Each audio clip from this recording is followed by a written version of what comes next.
Kelly Werenko. How's everybody today? Good. Good. I am talking about a subject that I think a lot of you probably think has nothing to do with you, but hold the phone, not quite yet. Anybody in here have union employees? I didn't think so.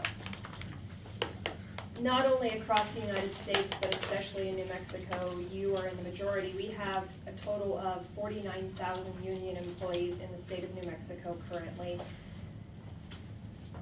I couldn't find any New Mexico statistics, but I think of those 49,000 union employees in New Mexico, probably the huge majority of them are public sector employees. Teachers, firefighters, policemen. But that does not mean that what I'm going to talk about has nothing to do with you. It might mean that, but it doesn't mean that yet. So,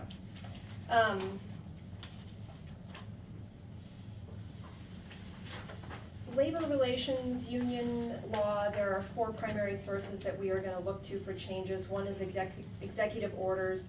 I don't think that we're going to see a lot of changes come down from executive order level. Congress, United States Congress, the judicial branch, and the National Labor Relations Board. Probably the last two areas, the judicial branch and the National Labor Relations Board, are the area where we will see the most significant changes come down soon. The National Labor Relations Board, I don't know if anyone's familiar with that, but it is a national board composed of 5 different members, and they act as sort of a quasi-judicial panel. They hear cases, they make decisions that sets law and policy for union relations and labor relations across the U.S. Currently, there are 3 members on that board.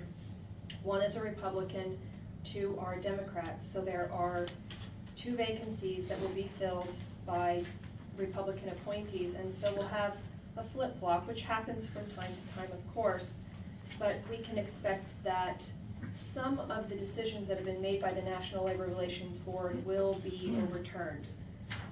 Some of those that were in the news recently, private universities, that teachers, assistants, and grad students have the right to unionize, that may go away.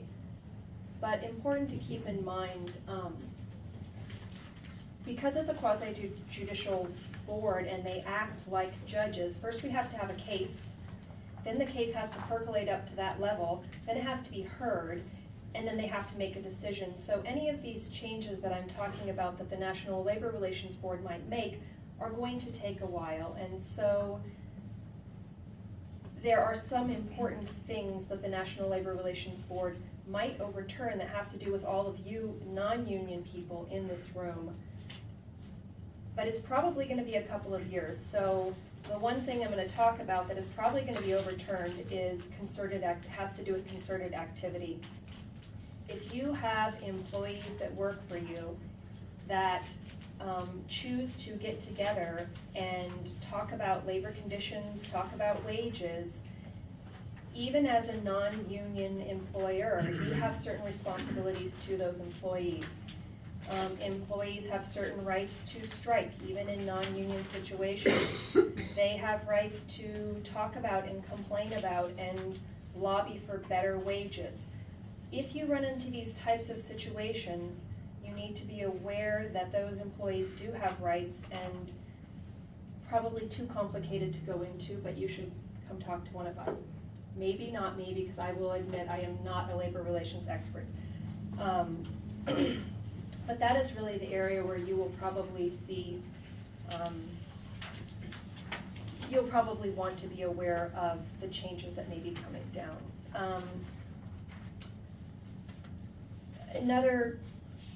Another area where we'll see changes is in right-to-work legislation. New Mexico is not a right-to-work state. There are 26 right-to-work states. New Mexico is not one of them. Right-to-work sounds like great. You have the right to work. You are guaranteed a job. That's actually quite the opposite of what it is. It is a set of legislation that says that if you are hired by an employer who has unions, you can be required to pay union dues even if you're not a union member. So for instance, my husband was a police officer and he did not want to be a member of the union. He was required to pay union dues. New Mexico is not a right-to-work state. And so he was required to pay union dues despite the fact that he did not support some of the positions that the union had taken and yada yada. So in New Mexico, that is still the law. That may change, and we'll see. Again, that doesn't affect a lot of you, but just for, you know, conversation at Christmas dinners.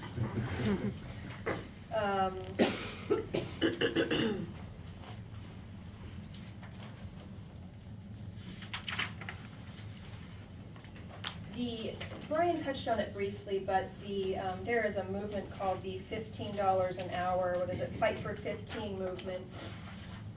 And while there's some crossover with the minimum wage laws, I think that how that might impact you is you might have employees who are gathering together and who are joining with the Fight for 15 and may affect walkouts, they may affect strikes. And if they do that, you need to be careful in how you deal with them. You're not without recourse as an employer. You do have, there are things that you can do as an employer. You can hire temporary workers. You can hire permanent workers. If you hire permanent workers, you can keep those permanent workers, but there are rules about how you do that. You can assign duties to a manager. Your employees are not allowed to strike for 20 minutes, come back. They're not allowed to do these short intermittent strikes. So if you have employees who are doing this and you're not able to deal with the disruption by hiring temporary or permanent workers to replace them, you do have rights there. You don't have to allow your employees to do that type of striking activity. And I think because we are really such a this is just an area that is so unlikely to impact a number of you. Those are probably the important points about changes in labor relations that I could find. Does anybody have any questions? No. Okay. All right, thank you very much.